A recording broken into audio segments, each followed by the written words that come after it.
సీమా ఇచ్చింది. ఓకే, అప్పుడు మీరిద్దరు కొట్లాడుకుంటున్నారు కదా. Okay okay okay. మీరు అంటే కొట్లాడుకుంటే మీరు నా ఫోన్ ఎత్తలేదు అప్పుడు. అవునవును, పర్వాలేదు. బాగానే వాడిని మీడియాకి వెళ్తాడు, అదే బాగానే వెళ్తాను. వాడిని ఒకరంతా నాకు పట్టిస్తే నేను కూడా దూరతా ఎంటర్ అవుతా. నేను రెడీ ఉన్నాను.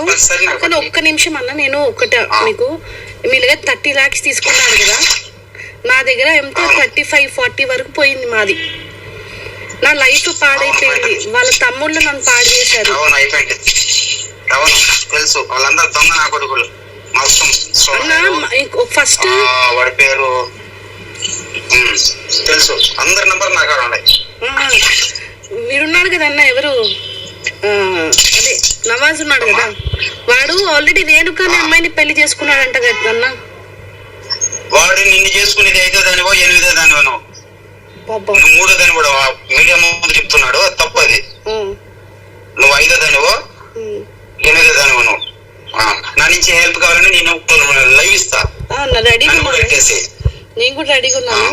ప్లీజ్ నాకు కొంచెం హెల్ప్ చేయండి అన్న. నాకు ఏంటంటే వాళ్ళందరూ నా మీద ఈ రికార్డింగ్ లో మీరు విన్నారనుకుంటా. నేను 5వ దాన్నో 8వ దాన్నో కూడా కన్ఫర్మ్ గా తెలియదు అని చెప్పి ఈ రికార్డింగ్ నేను మీకు పంపించమంటే నేను పంపిస్తాను. అది మీరు ఫర్దర్ గా మీరు మీ గ్రూప్ లో షేర్ చేసుకోవచ్చు అని చెప్పి.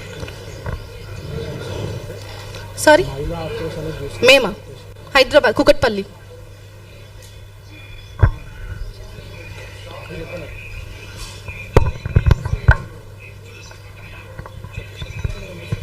ఈ కేసు నుంచి ఇక్కడి వరకే హిందూ అమ్మాయిల జోలికి ఏ ముస్లిం విధవ కానీ రాకుండా ఉండాలంటే ఈ కేసు ఒక బెస్ట్ ఎగ్జాంపుల్గా ఉండాలి. ఇది ఒక రోల్ మోడల్ ఉండాలి ప్రతి ముస్లిం వాడికి.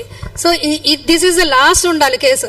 మళ్ళీ ఎలాంటి వాడు ఏ హిందూ అమ్మాయి జోలికి వస్తే వాడికి ఎలాంటి పనిష్మెంట్ ఉంటుందో అంటే ఇక్కడ వచ్చే జడ్జిమెంట్ వల్లనే వాడికి ఒక రియలైజేషన్ ఉండాలి అట్లాంటి వాళ్ళ కోసమని మేము పోరాడుతున్నాము.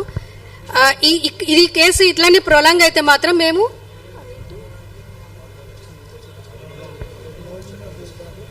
మహారాష్ట్రలో చట్టాలు వచ్చాయి కదా, అలాంటి చట్టం కూడా మన తెలంగాణలో రావాలని మేము గట్టిగా గవర్నమెంట్ని రిక్వెస్ట్ చేస్తున్నాము.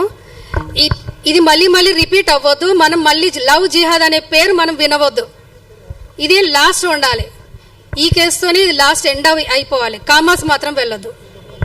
ధన్యవాదాలు మీడియా అందరికీ. Thank you very much.